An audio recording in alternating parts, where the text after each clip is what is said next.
दुनिया के सबसे बड़े लोकतंत्र पर आज सबसे बड़ा प्रहार हो रहा है। डेमोक्रेसी पर बैलिस्टिक मिसाइल कौन दाग रहा है? एसआईआर या फिर स्पेशल इंटेंसिव रिवीजन के मानने वाले लोग और इलेक्शन कमीशन का कहना है कि कुछ गलत नहीं हो रहा है और कुछ राज्यों में बस वोटर लिस्ट की साफ सफाई चल रही है। लेकिन इसी साफ सफाई अभियान के चलते बंगाल के चुनाव से ठीक पहले 90 लाख वोटर्स का नाम वोटर लिस्ट से मिटा दिया जाता है। 90 लाख से ज्यादा लोगों के वोट देने का अधिकार उनसे छीन लिया जाता है बिना उनकी बात सुने, बिना कागजात देखे। ये तो वही वाली बात हो गई। माँ, मुझे कुछ दिखाई नहीं दे रहा माँ। सच में सिस्टम अंधा हो चुका है क्योंकि हटाए गए नामों में India cricket women's world cup champion team के स्टार ऑलराउंडर ऋचा घोष का भी नाम शामिल है। कुछ भी मिटाए गए नामों में 27 लाख लोगों ने फॉर्मल अपील फाइल की सबूत के साथ कि उनका नाम गलत तरीके से हटाया गया है और सरकार ने उनके साथ गलत किया है। लेकिन सुप्रीम कोर्ट ऑफ इंडिया से भी इंसाफ नहीं मिला। सुप्रीम कोर्ट ने कहा जैसा चल रहा है वैसा चलने दे। सुप्रीम कोर्ट ने ना ही एसआईआर पर रोक लगाई, ना ही सारे केसेस इलेक्शन से पहले सेटल करने का ऑर्डर दिया और अब कहा कि जो भी होगा इलेक्शन के बाद देखा जाएगा। बात तो ये है कि पेशेंट को हॉस्पिटल ले जाओ, पर डॉक्टर बोले इलाज अगले हफ्ते मिलेगा। एसआईआर के जरिए वोट चोरी करने का तरीका है। Bengal, Tamil Nadu, Kerala and Assam. They are doing it through only the opposition states. How so many lakhs of voters could be deleted when house enumeration has been done?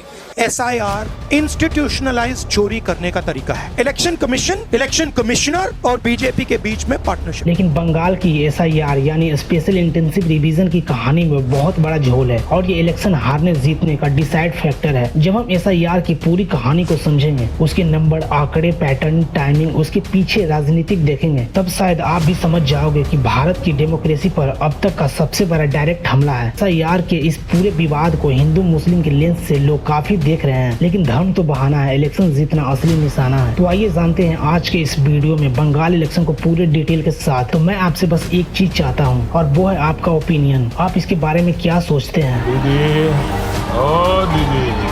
ऐसो भावताबाज, ऐसो दंगाबाज। TMC को बचाने वाला कोई नहीं बचा है। BJP হচ্ছে দানবের দল, রাবণের দল। খেলা তো হবেই।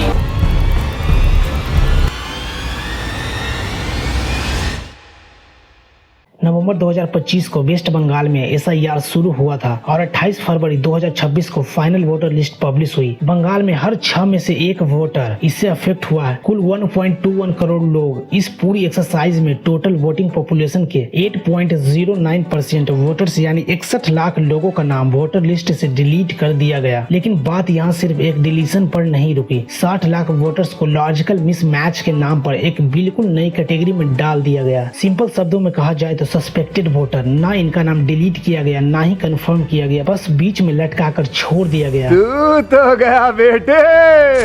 लेकिन इतने सिस्टमैटिक तरीके से इतने बड़े स्केल पर लोगों का बेसिक कॉन्स्टिट्यूशनल राइट को, उनके मतदान देने का अधिकार पहले कभी भी ऐसे छीना नहीं गया। जाहिर सी बात है कि अपोजिशन और एक्टिविस्ट सवाल उठा रहे हैं कि आखिर ये सब किसके इशारे पर किया जा रहा है, क्यों करवाया जा रहा है। इलेक्शन कमीशन पर वोट चोरी का इल्जाम पहले भी लगते आया है। पिछले साल leader of opposition Rahul Gandhi ने ये आरोप बार बार लगाया इलेक्शन कमीशन पर। तो इलेक्शन कमीशन ने राहुल को चुनौती दी कि देखो सबूत है तो कोर्ट में जाओ या प्रेस कॉन्फ्रेंस के जरिए या खुलासे करने की कोशिश मत करो। लेकिन इतनी फजीहत, इतनी लॉस ऑफ क्रेडिबिलिटी, इतनी कंट्रोवर्सी के बाद भी हमारा इलेक्शन कमीशन बाज नहीं आ रहा। पहले बिहार में और अब बंगाल, गुजरात, तमिलनाडु समेत कई राज्यों में एसआईआर के जरिए वोटर लिस्ट को टेम्पर करने का आरोप इलेक्शन कमीशन पर लग रहा है। और हम टेम्परिंग का जो इम्पैक्ट है, बेनिफिट जो है, वो सिर्फ एक पार्टी को फायदा पहुँचा रहा है। एटलीस्ट देश भर के अपोजिशन पार्टियों का तो यही कहना है। एनडीए को पहले ही ज्ञानेश कुमार जी ने मोदी जी को दे दिया। ये मेरा पहले का बयान है। That the BJP is directing and using the election commission to damage India's democracy. हम इलेक्शन कमीशन को चेयर को रेस्पेक्ट करते हैं, लेकिन जैसे बिहार में 40 लाखों का ज्यादा आदमी को नाम निकाल दिया और बंगाल में भी करने वाला है। अगर करेगा तो घेराव कर वो सूची करेंगे। इस SIR का पूरा समर्थन हम देशभक्त पर भी करते हैं, लेकिन जो असली खेल है आइए उसे समझने की कोशिश करते हैं। स्पेशल इंटेंसिव रिवीजन दरअसल एक क्लेरिकल काम होता है। इलेक्शन कमीशन समय समय पर वोटर लिस्ट को रिवाइज करती है। डेड वोटर्स को हटाना, डुप्लीकेट एंट्रीज को हटाना, वोटर्स कहीं और अगर शिफ्ट हो गए हैं तो उसे चेंज करना, उसे अपडेट करना, यानी रूटीन काम, क्लेरिकल काम, लेकिन जरूरी काम है। लेकिन बंगाल में जो हो रहा है ना वो क्लेरिकल है ना वो नॉर्मल है।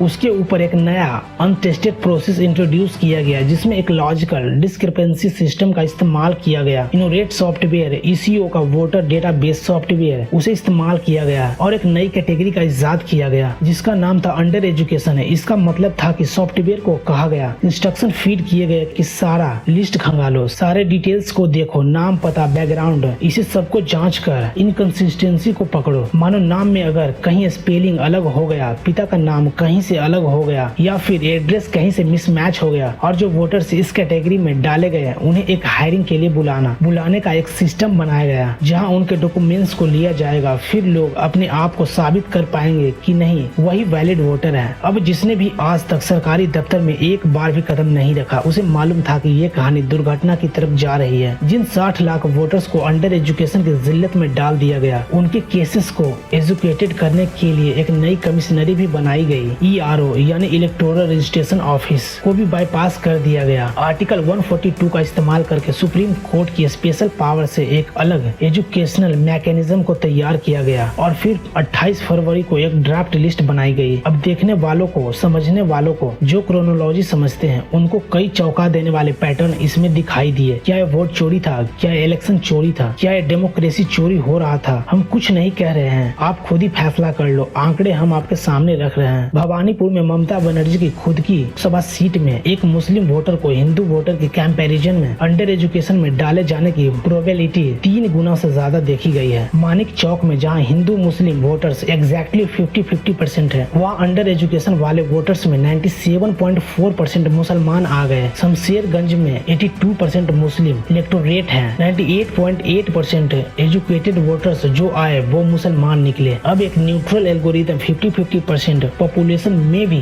97% तक समुदाय एक रिजल्ट में कैसे निकाल देता है, इसका जवाब इलेक्शन कमीशन के पास तक नहीं। लेकिन IT सेल का कहना है कि ये सब बांग्लादेशी घुसपैठिए है। इलेक्शन कमीशन ने इन्हें ढूंढ निकाला है। आइए इन बांग्लादेशी घुसपैठियों पर भी एक नजर डाल लेते हैं। Justice Shahdulla Munshi Kolkata high court के जज रह चुके हैं 2013 से 2020 तक और वो अभी वेस्ट बंगाल ऑफ वर्क के करंट चेयरमैन भी हैं। उन्होंने जानबूझकर अपना डिजिग्नेशन नहीं बताया। अंडर एजुकेशन हायरिंग में वो थे कि आम नागरिक की तरफ वो अपने आप को पेश करे, उन्हें वैसे ट्रीट किया जाएगा। पासपोर्ट भी सबमिट किया, फिर भी नाम नॉट फाउंड लिस्ट में आया। उनका नाम तभी रीस्टोर किया गया जब यह खबर मीडिया ने उछाला। बिग कमांडर मोहम्मद शमीम अख्तर 17 साल इंडियन एयरफोर्स में सेवा की, 2002 से वोट देते आए हैं। 23 मार्च की सप्लीमेंट्री लिस्ट में नाम अंडर एजुकेशन में आया। 28 मार्च को बिना नोटिस के, बिना हायरिंग के नाम डिलीट कर दिया गया। घर में बाकी सबका नाम लिस्ट में है, सिर्फ उनका नाम लिस्ट में नहीं है। बूथ लेवल ऑफिसर के पास पहुंचे तो उन्होंने कहा वकील ढूंढो, ट्रिब्यूनल के पास चक्कर लगाओ। सोचो एक कारगिल युद्ध के सैनिक जिसने भारत देश के लिए अपनी जान खतरे में डाला, उन्हें कहा जा रहा है कि अपनी भारतीय नागरिकता को साबित करके दिखाओ। है तो मुमकिन है। आलम यह है कि आपका जो अस्तित्व है, आपकी जो आइडेंटिटी है, आपकी जो सिटीजनशिप है, एक इलेक्शन कमीशन सॉफ्टवेयर के बदौलत वो है जो वो चाहते हैं। आपकी नागरिकता रद्द भी हो सकती है, आपका पासपोर्ट भी फिर उसके बाद कोई काम का नहीं है। नॉर्थ 24 प्रागनाज वड़ो गोबरा गांव बूथ नंबर 5 358 लोगों में से 340 का नाम अंडर एजुकेशन में आता है। अब आप सोचो ऐसा कैसे हो सकता है कि सारे के सारे मुसलमान हैं। कई पीढ़ियों से यह लोग वहाँ रहते आए हैं लेकिन कोई फर्क नहीं पड़ता। इन्होंने पिछले कई इलेक्शनों में वोट दिए, उससे कोई फर्क नहीं पड़ता। रातों रात वो सस्पेक्टेड बन गए। सुवर्णा वाला पोदार 97 साल की बुजुर्ग महिला पार्टीशन देखा है, आज तक हर इलेक्शन में वोट दिया लेकिन अब नाम गायब। असरफुल हक रिटायर्ड टीचर, सिर्फ रिटायर्ड टीचर नहीं 12 चुनाव में प्रिसाइडिंग ऑफिसर के पद पर काम कर चुके हैं, आज खुद वोट नहीं दे सकते क्योंकि इनका नाम डिलीट हो चुका है। कहने को यह सब अपनी गुहार ट्रिब्यूनल के सामने लगा सकते हैं, लेकिन आप तो जानते ही हैं कि हमारी सरकार के दुनिया भर में सबसे तेज माने जाते हैं। 23 अप्रैल को चुनाव है बंगाल में और 7 अप्रैल की रात को फाइनल वोटर लिस्ट फ्रीज किया जाता है। 7.66 करोड़ से घटाकर 6.75 करोड़ की वोटर लिस्ट बनाई जाती है। 91 लाख वोटर्स गायब कर दिए जाते हैं। 27 लाख डायरेक्टली इनविजिबल डिक्लेयर कर दिए जाते हैं। नॉट लीगल, नॉट बांग्लादेशी, सिर्फ इनएलिजिबल। चुनाव के बाद एलिजिबल भी हो जाएंगे, लेकिन तब तक मास्टर स्ट्रोक खेल दिया जाएगा। राजनीतिक में आरोप प्रत्यारोप तो हमेशा से ही लगते आए हैं। टीएमसी का कहना है कि इलेक्शन कमीशन ऑफ इंडिया का हाथ बीजेपी के साथ है। बीजेपी का कहना है कि टीएमसी इलीगल वोटर्स को बचाने की कोशिश कर रही है। दोनों के पास अपना अपना नैरेटिव है। तो फिर हम इस सिचुएशन में क्या करें? हमारे पास तो सिर्फ डाटा है, हमारे पास तो सिर्फ फैक्ट्स है और शायद इन्हीं डाटा और फैक्ट्स में असली कहानी छुपी हुई है। किसी कारण हेतु इलेक्शन कमीशन ने वोटर डेटा डिजिटलाइज फॉर्म में लोगों को प्रोवाइड नहीं किया। अब देखिए, ये साझा तो नहीं करवाया इलेक्शन कमीशन ने, तो ऑल्ट न्यूज ने 1568 से ज्यादा पीडीएफ फाइल्स को डिजिटलाइज किया। जो काम सरकार को करना चाहिए था वो ऑल्ट न्यूज ने किया। करीबन 13 लाख वोटर रिकॉर्ड्स को मैन्युअली एनालाइज किया। सिर्फ बंगाल के 6 लोग सीट में एज ए सैंपल उठाया और जो पैटर्न मिला ऑल्ट न्यूज को वो इतना शॉकिंग था कि इसको आप कोइंसिडेंस अगर आप कहना चाहो तो आप मैथमेटिकली आप बात नहीं कर रहे हो, क्योंकि ये इम्प्रोबेबिलिटी के दायरे से ज्यादा बाहर है। बहरमपुर जहां बीजेपी 2021 में जीत हासिल करती है, वहां अंडर एजुकेशन रेट यानी वो नाम वो केसेस जहां लोगों का नाम इलेक्टोरल रोल से बाहर रखा गया, वो रेट इस लोक सीट में सिर्फ 4.7% है, यानी 11,000 के आसपास वोटर्स को बाहर रखा गया। अच्छी बात यह है कि लेकिन यही प्रोसेस, यही सॉफ्टवेयर, यही डेट, यही इलेक्टोरेट जहां टीएमसी जीतती है वहां रिजल्ट अलग आने लगते हैं। शमशेरगंज जहां टीएमसी ने 26,000 वोट से जीत हासिल की थी, वहां 17,000 वोटर्स को अंडर एजुकेशन में डाल दिया गया है। मानिक चौक जहां टीएमसी ने 33,000 वोट से जीतती है, वहां 65,421 वोटर्स को अंडर एजुकेशन में डाल दिया गया। अब हो सकता है कि ये सारी चीजें इत्तेफाक हो, लेकिन ये इत्तेफाक अब नॉन बायोलॉजिकल लगने लगा है। अब सुनो, 2021 में टीएमसी ने 36 सीट्स में जीत हासिल की थी, जहां विनिंग मार्जिन 5% से कम था, यानी नैरो मार्जिन से टीएमसी ने यहां विक्ट्री हासिल की थी। इस बार जो 27 लाख वोटर्स डिलीटेड हैं, वो इस टोटल वोटर्स का ऑलमोस्ट 5% है। यानी अगर आप डिलीशन को इन कंसिडरेशन इसको स्पेसिफिक सीट में कंसंट्रेट कर दो, जैसा कि डेट आपको दिखा रही है, तो आप डायरेक्टली इलेक्शन के रिजल्ट को फ्लिप कर सकते हो। इस बार का लड़ाई 2% का लड़ाई था। एसआईआर के बाद लड़ाई पूरा खत्म हो गया। इसके अलावा इलेक्शन कमीशन ने कभी मशीन रीडेबल डिलीशन लिस्ट को पब्लिश नहीं किया। असेंबली लेवल डाटा भी अवेलेबल नहीं है। डिस्ट्रिक्ट लेवल नंबर्स वो भी आते हैं जब तक लिस्ट फ्रीज हो चुकी है। अब कुछ नहीं किया जा सकता। तो जो इन्फॉर्मेशन पब्लिक को मिलनी चाहिए थी, जो ट्रांसपेरेंसी हमें दिखानी चाहिए थी, जो प्रोसेस हमें पता होना चाहिए था, वो हमें मिलती है इलेक्शन के 2 हफ्ते पहले। ये सिर्फ मुस्लिम वोटर्स की बात नहीं हो रही है। इंडस्ट्रियल बेल्ट में जो वर्कर्स हैं, आसनसोल, दुर्गापुर, हावड़ा में जो लोग रेंट पे रहते हैं, फ्रीक्वेंट एड्रेस जिनका चेंज होता है, सारे लॉजिकल डिस्क्रिपेंसी के वजह से वनरेबल हो गए हैं, लिस्ट में आ गए हैं। माइग्रेट वर्कर्स भी गए हैं, अर्बन रेंटर्स भी गए हैं, फैक्ट्री एम्प्लॉयज भी गए हैं। भारत में जब सब कुछ फेल हो रहा है, तब एक उम्मीद बचती है सुप्रीम कोर्ट का। तो आइए अब देखते हैं सुप्रीम कोर्ट ने इस मामले में क्या किया। पहली थोड़ी फेयरनेस जरूर दिखाई कोर्ट ने इंटरवीन किया, ट्राइब्यूनल से फ्रेश डॉक्यूमेंट को एक्सेप्ट करने को कहा, कुछ प्रोसीजरल प्रोटेक्शन भी दी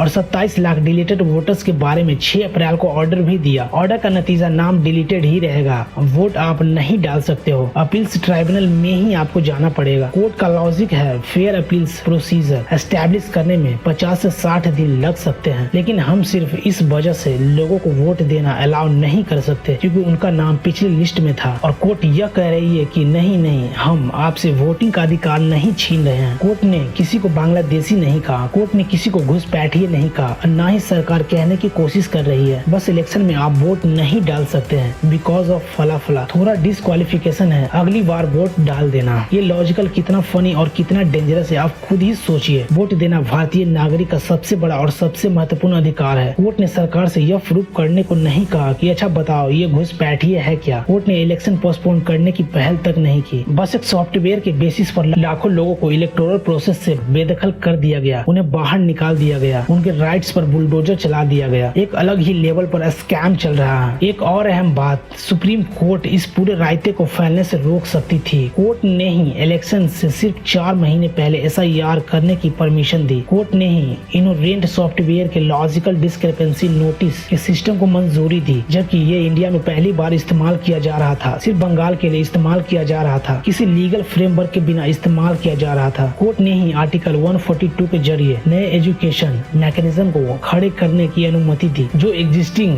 ERO को बाईपास करती थी। कोर्ट ने ही अलाउ किया कि एजुकेशन इतनी देर तक चले कि उनका टाइमलाइन इलेक्शन से सीधा क्लैश कर जाए। इससे अपील्स की स्कोप जो है, कोई अपॉर्चुनिटी जो है वो खत्म हो जाए। हर स्टेज पर कोर्ट के पास मौका था। हर स्टेज पर कोर्ट ने इलेक्शन कमीशन ऑफ इंडिया को बेनिफिट ऑफ डाउट दिया। बाकी आप समझदार हो, आप खुद समझ जाओ इस इलेक्शन में क्या होने वाला है। फिर मिलते हैं नेक्स्ट वीडियो में।